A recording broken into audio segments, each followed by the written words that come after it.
आप सोच रहे होंगे कि मैं क्या कर रहा हूं। मैं युद्ध की तैयारी कर रहा हूं। वही युद्ध जो ज्वालामुखी की भांति कभी भी फट सकता है।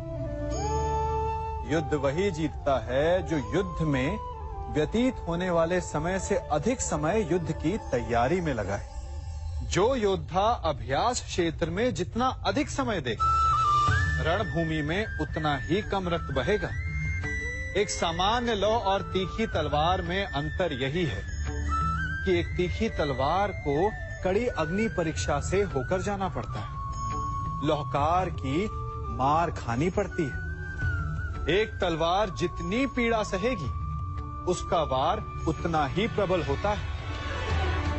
इसलिए पीड़ा से घबराए नहीं, उसका सामना करें, उसका अभ्यास करें, क्योंकि यही अभ्यास जीवन के युद्ध में आपको विजयश्री बनाता है।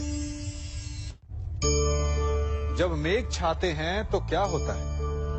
अंधकार छा जाता है। मेघ गरजते हैं, बिजलियां कड़कती हैं, वर्षा होती है। सभी पशु अपने आश्रय स्थल पर जाकर छिप जाते हैं। मनुष्य अपने घरों की ओर दौड़ते हैं और सभी पक्षी अपने घोंसलों में जाकर छिप जाते हैं।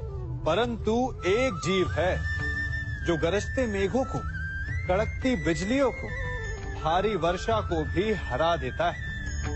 वो जीव है बाज, क्योंकि वो समस्या की जड़ों से ऊपर उड़ता है। वो गरजते मेघों से, कड़कती बिजलियों से, भारी वर्षा से, इन सब से ऊपर। यही अंतर है हारने वालों में और जीतने वालों में। ये युद्ध हार और जीत का नहीं, समस्या और सोच का है। यदि आप अपनी सोच को छोटी रखेंगे तो समस्या बड़ी हो जाएगी, और यदि आप अपनी सोच को बड़ी रखेंगे तो समस्या छोटी हो जाएगी।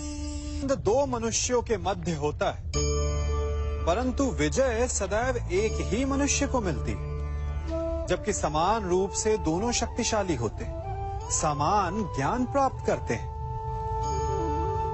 कारण, दो प्रकार के लोहे होते हैं, एक ठंडा, एक गर्म। कभी सोचा है? लोहकार लोहे को लोहे से ही काटता है, परंतु सदैव ठंडा लोहा ही गर्म लोहे को काट पाता है। और यही नीति मनुष्यों पर भी लागू होती है। जब युद्ध होता है तो जिसके मन में ईर्ष्या होती है, जलन होती है, आक्रोश होता है, वो गर्म लोहे के समान। और जिसका मन शांत होता है, जिसका मन संयम से बंधा होता है, वो ठंडे लोहे के समान है। और वही ईर्ष्या और द्वेष नामक गर्म लोहे को काट सकता है। इसलिए यदि जीवन के संग्राम में विजय प्राप्त करनी है तो अपने मन को शांत रखें, क्योंकि गर्म लोहे की भांति ईर्ष्या और क्रोध जैसे भाव को रखने वाला मनुष्य सदैव शांत स्वभाव के मनुष्य के समक्ष निर्बल है। शक्ति ईर्ष्या और क्रोध में नहीं, शांति और संयम में है। सभी बड़े सदा यही कहते आए कि यदि आगे बढ़ना है तो अपनों का साथ दो। सत्य कहते हैं, अपनों का साथ देना ही चाहिए, परंतु साथ देने से पूर्व ये अवश्य पहचान लेना चाहिए कि अपने हैं कौन। क्या अपने वही होते हैं जिनके साथ हमारा रक्त संबंध होता है, या अपने मित्र? अपने वो होते हैं जो हमें सद्कार्य के लिए प्रेरित करें, हमें आगे बढ़ाएं, हमारा साथ दें। और वो जिनका साथ देने से समाज का नाश, धर्म की हानि हो, वो सगे हो करके भी सगे नहीं होते। इसलिए जब अपनों की परिभाषा का चुनाव करें तो उन्हें अपना माने जो आपका साथ दे, उन्हें नहीं जो हमें अज्ञान के मार्ग पर ले जाएं। सीमा एक रेखा ही नहीं, एक परिभाषा भी है। सीमा हर किसी की होती है, प्रेम की, धैर्य की, मित्रता की और शत्रुता की भी। और जो सदैव सीमा में बंधे रहते हैं वो सामान्य मनुष्य बनकर रह जाते हैं, परंतु जो समय आने पर सीमा तोड़ देते हैं वही भविष्य बनाते हैं, क्योंकि सीमा केवल आपको मर्यादा में नहीं रखती, आपको बांधती भी है। अब ये आप पर, मुझ पर, हम सब पर निर्भर करता है कि ये जाने कौन सी सीमाएं हमें बांधती हैं और कौन सी सीमाएं शक्ति के नए मार्ग समक्ष लाती हैं। इसलिए सीमाएं तो जो कर सकते हो उससे अधिक करने का प्रयत्न करो, तभी नई सीमाएं बना पाओगे। भाग्य क्या है? जो आपने किया उसे भोगना भाग्य है, या जो आपके पूर्वजों ने किया उसका फल भाग्य है? नहीं, भाग्य वही है जो आपने किया, क्योंकि हर मनुष्य को अपने कर्मों के फल भुगतने होते हैं। इसलिए यदि जीवन में कुछ भी करें तो उस पर अपनी दृष्टि अवश्य रखें, क्योंकि आपके एक कर्म का फल आपका भविष्य बदल सकता है। हम वही बनते हैं जो हम चुनते हैं, क्योंकि वही हमारा भाग्य बनता है। मनुष्य सुंदरता से आकर्षित होता है, उससे प्रेम करता है और असुंदर को देता है। ऐसा होता है ना? क्या आप ऐसा नहीं करते? करते हैं। तो सुंदर और असुंदर की परिभाषा क्या है? इस आकर्षण और विकर्षण का कारण क्या है? कभी सोचा है? कभी सोचा है कि जिससे आप प्रेम करते हैं, जिसके प्रति आप आकर्षित होते हैं, अचानक से उसके लिए मन में वितृष्णा आ जाती है, और जिसके प्रति घृणा होती है उसके लिए एकाएक आपके मन में प्रेम उमड़ आता है। कारण है दृष्टिकोण। क्योंकि सुंदरता आपके मन में होती है, आपके सोच में होती है, आपके दृष्टिकोण में होती है। इसीलिए किसी को कीचड़ में खिला हुआ कमल सुंदर लगता है, और किसी को निर्मल चंद्रमा में भी कलंक का धब्बा दिख जाता है। यदि आपको सुंदरता अनुभव करनी, हर पल आनंद में रहना है, तो अपने दृष्टिकोण को सुंदर बनाएं और अपने आप सब कुछ सुंदर बन जाएगा। हम अपनी सोच और संसार की मान्यता के अनुसार अपने विचार बनाते हैं। जैसे सत्य कहना धर्म है, असत्य कहना पाप, सहनशीलता धर्म है और क्रोध करना अधर्म, उपकार करना, जीवों पर दया करना धर्म है और निष्ठुर होना अधर्म। परंतु क्या यही सत्य है? क्या कभी कभी परिस्थितियां इन आवेशों को उल्टा नहीं कर देती? करती हैं। यदि इस संसार में कुछ धर्म है, कुछ पुण्य है, कुछ महान है, तो परिस्थिति के अनुसार चलना। जटायु स्मरण है आप सबको, वो जिन्होंने रावण पर क्रोध किया था, उस पर आक्रमण किया था। उस समय जटायु का क्रोध पाप नहीं था, धर्म था। इसीलिए अंत में उन्हें भगवान राम की गोद मिली।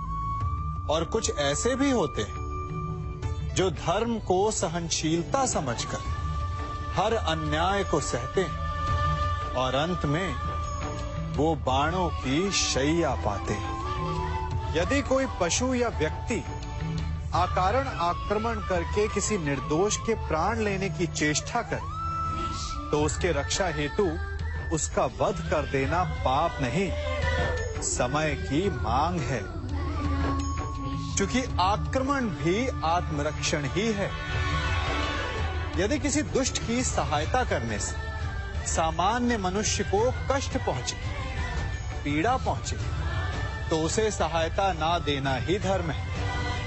अकारण क्रोध अस्वीकार्य है, परंतु यदि क्रोध से कुछ शुभ हो, पाप बाहुभीत हो, तो क्रोध और दंड भी धर्म ही है। संसार का सबसे बड़ा पाप क्या है? असत्य बोलना, हत्या कर देना, चोरी करना या किसी का अपमान करना।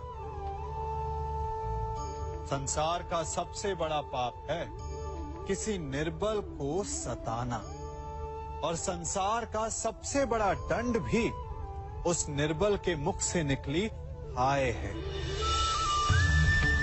आप देख रहे हैं मैं क्या कर रहा हूं? मैं लौह पिघला रहा हूं,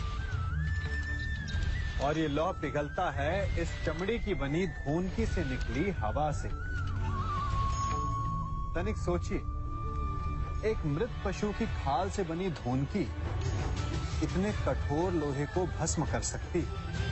ठीक उसी प्रकार आप चाहे जितने भी शक्तिशाली क्यों ना हो, यदि आपने किसी निर्दोष, किसी निर्बल को सताया, तो उसके मन से निकली हाय और उसका श्राप आपके जीवन को भस्म कर सकता है।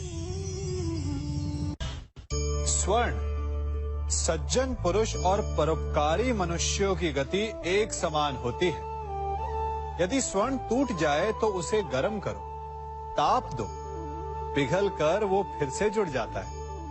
ठीक उसी प्रकार मतभेद होने के पश्चात भी एक सज्जन पुरुष और महान पुरुष फिर से मित्र बन जाते हैं।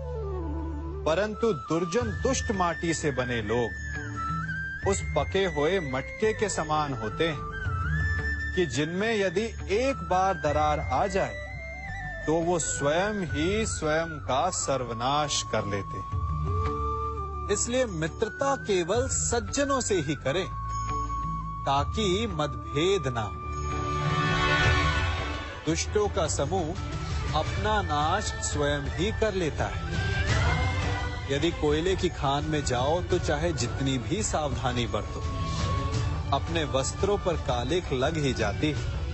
इसलिए दुष्ट मित्रों से सावधान। सज्जन शत्रु प्रत्येक परिस्थिति में श्रेष्ठ है। प्रत्येक मनुष्य सफलता पाने के लिए कार्य करता है। कुछ सफल होते हैं, कुछ नहीं होते, और जो सफल नहीं होते वो सदा अपनी असफलता का कारण या तो अपनी परिस्थितियों को बताते हैं या अपने सहयोगियों को दोषी ठहराते हैं।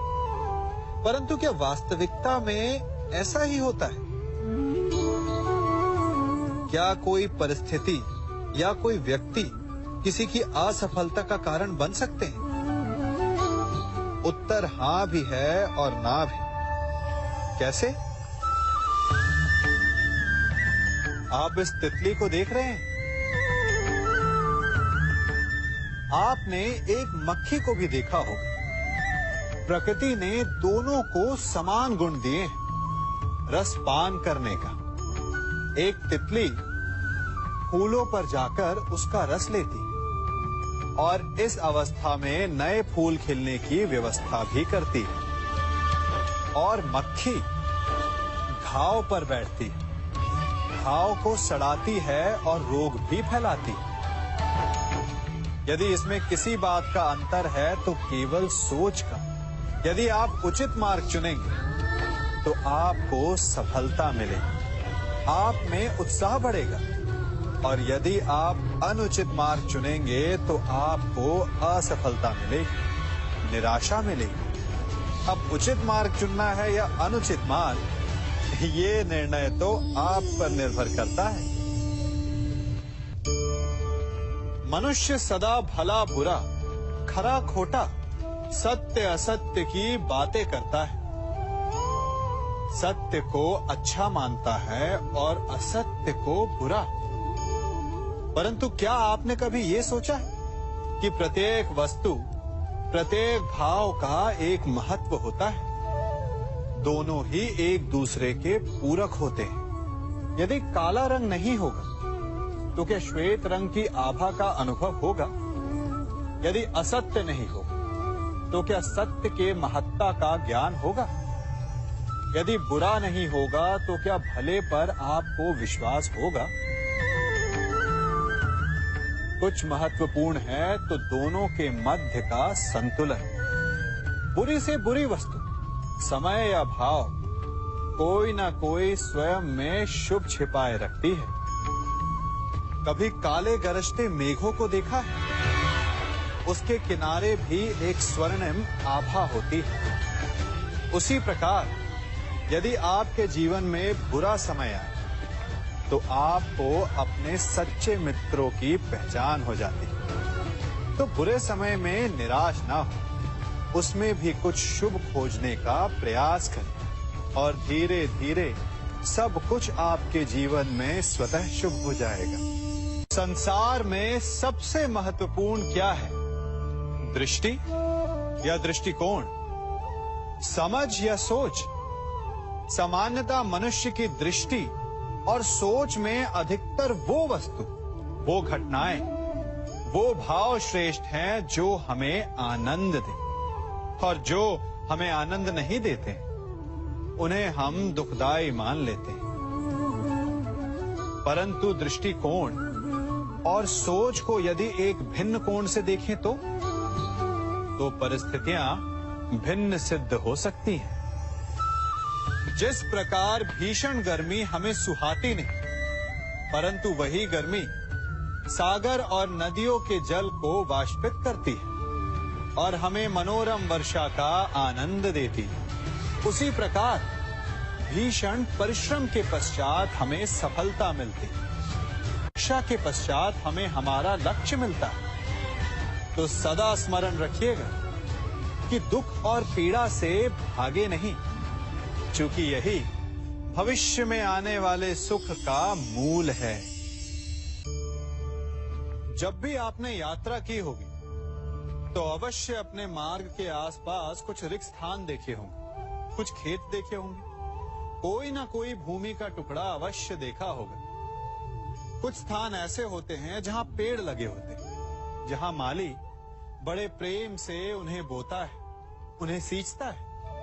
और कुछ स्थान ऐसे भी होते हैं जहां बिना माली के खरपतवार उग जाते हैं, कुछ अन्य पौधे उग जाते हैं। माली द्वारा उगाए वृक्ष हमें ठंडी छाया देते हैं, हमें फल देते हैं, ईंधन के लिए लकड़ियां देते हैं। और बिना परिश्रम के उपजित खरपतवार यदि कुछ करते हैं तो ये कि वो भूमि को बंजर बनाते हैं। हमारा मन भी रिक्त भूमि की भांति होता है।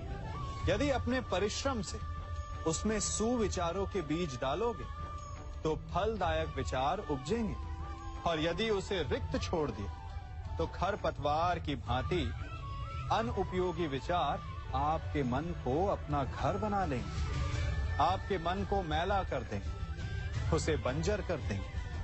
अब निर्णय आपका है कि आपको सुविचार देने वाला मन चाहिए या कुंठा देने वाला। जल प्रकृति को इस संसार की सबसे अनूठी देन है।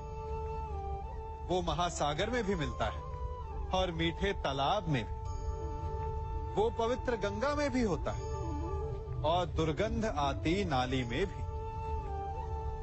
हम तालाब और नदी को सम्मान इसलिए देते हैं क्योंकि उसका मीठा जल हमारी प्यास बुझाता है। परंतु सागर का जल पीने योग्य नहीं होता, इसीलिए कभी कभी हम उसे उतना महत्व नहीं देते और नाली के जल को हम हे दृष्टि से देखते हैं। तो क्या ये उचित है?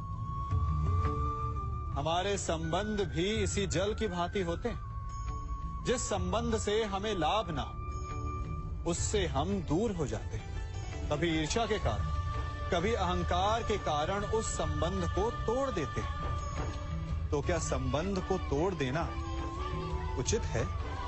तनिक विचार कीजिए। माना कि सागर का जल फसल नहीं दे सकता, परंतु मोती तो देता है।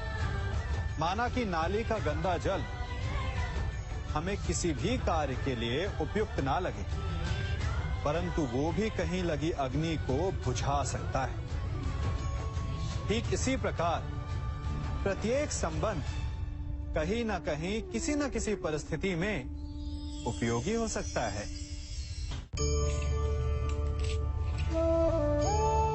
बड़ी विकट समस्या है।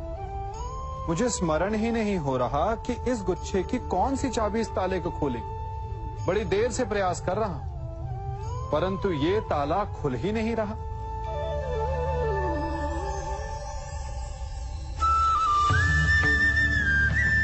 ऐसी परिस्थिति में आप क्या करेंगे? अधिकतर लोग ऐसी परिस्थिति में अपनी आशा खो बैठते हैं। उन्हें लगता है कि चाबी खो गई। वो तिलमिला जाते हैं, क्रोधित हो उठते हैं। परंतु उस समय धैर्य रखें तो गुच्छे की अंतिम चाबी ताला खोल सकती है। कुल्हाड़ी का अंतिम प्रहार वृक्ष को काट के गिरा देता है, परंतु क्या सत्य में कुल्हाड़ी का अंतिम प्रहार वृक्ष को काट के गिरा देता है? आपको आपका लक्ष्य दिला देता है? नहीं। आपका निरंतर प्रयत्न ही आपको सफलता दिलाता है। जब आपका मन निराश हो तो अपने कार्य में दुगनी उत्साह से जुट जाइए, क्योंकि अनावरत बहता जल ही कठोर चट्टान को काट सकता है। सफलता का मूल है परिश्रम, प्रयास और आशा। मनुष्य का जीवन ऋतुओं के समान होता है। आज ग्रीष्म तो कल वर्षा, परसों शीत। तनिक संकट आया तो हम संयम खो बैठते हैं, तनिक ऋतु बदली तो हम अधीर हो जाते हैं। अपने आक्रोश में, अपने क्रोध में हम उनसे ही संबंध बिगाड़ लेते हैं जो हमारे अपने होते हैं। क्यों ऐसा होता है ना? हमें लगता है कि हमारे अपने हैं, फिर से मना लेंगे, परंतु स्मरण रखिए, सदा ऐसा करना संभव नहीं होता। सागर की उछलती लहरों को तट सहता है, और यदि तट ही टूट जाए तो बाढ़ आ जाती है। हमारे संबंध भी दूध की भांति होते हैं। दूध तपकर उबल सकता है, परंतु यदि उसमें खटास आ जाए तो वो फट भी जाते हैं। और फटे दूध को चाहे जितना मत लो, उसमें से माखन नहीं निकलेगा। इसीलिए अपने संबंधों को संभल कर निभाना चाहिए। मनुष्य की सबसे बड़ी दुर्बलता क्या होती है? सोचिए। धन, प्रेम, अहंकार। मनुष्य की सबसे बड़ी दुर्बलता होती है उसके रहस्य। चाहे आप कितने भी शक्तिशाली क्यों ना हो, कितने भी प्रबल क्यों ना हो, परंतु उसके रहस्य उसके नाश की चाबी होती है। इसलिए यदि प्रबल रहना है, शक्तिशाली रहना है, समर्थ रहना है, तो अपने रहस्य को किसी को भी ना बताएं, ना मित्र को और ना ही शत्रु को, क्योंकि समय पड़ने पर कब कौन शत्रु हो जाए ऐसा कहना संभव नहीं। विभीषण को रावण के अमृत कुंड का ज्ञात था, इसीलिए प्रभु श्री राम रावण का वध करने में सफल हो सके। इसलिए उचित यही है कि आप अपने रहस्य को स्वयं तक ही सीमित रखें। मनुष्य का मन बड़ा विचित्र होता है, कल्पना में ही विकास करता है, संपन्न भविष्य का स्वप्न देखता है और कल्पना में ही जो नहीं हुआ उससे भय खाता है। और यही भय मनुष्य का सबसे बड़ा शत्रु है। हमारे भविष्य के मार्ग में, हमारे आनंद के मार्ग में सबसे बड़ी बाधा है। अब आप लोग मुझसे पूछेंगे कि इसका तोड़ क्या है, भय से मुक्ति कैसे पाई जाए? तो ये प्रश्न आप स्वयं से पूछिए। तनिक सोचिए, जब आप एक सुंदर भविष्य की कामना करते हैं तो उसे पाने के लिए आप परिश्रम करते हैं ना? ठीक उसी प्रकार भय से मुक्ति पाने के लिए आप उससे लड़ जाएं। और उसका निवारण आपको स्वतः ही मिल जाएगा। इसलिए जब भी भय आपको सताए तो उससे भागे नहीं, उससे घबराए नहीं, क्योंकि भय का काम ही होता है आपको भयभीत करना। इसलिए जब भी भय आप पर आक्रमण करे तो आप भी उस पर पहले ही आक्रमण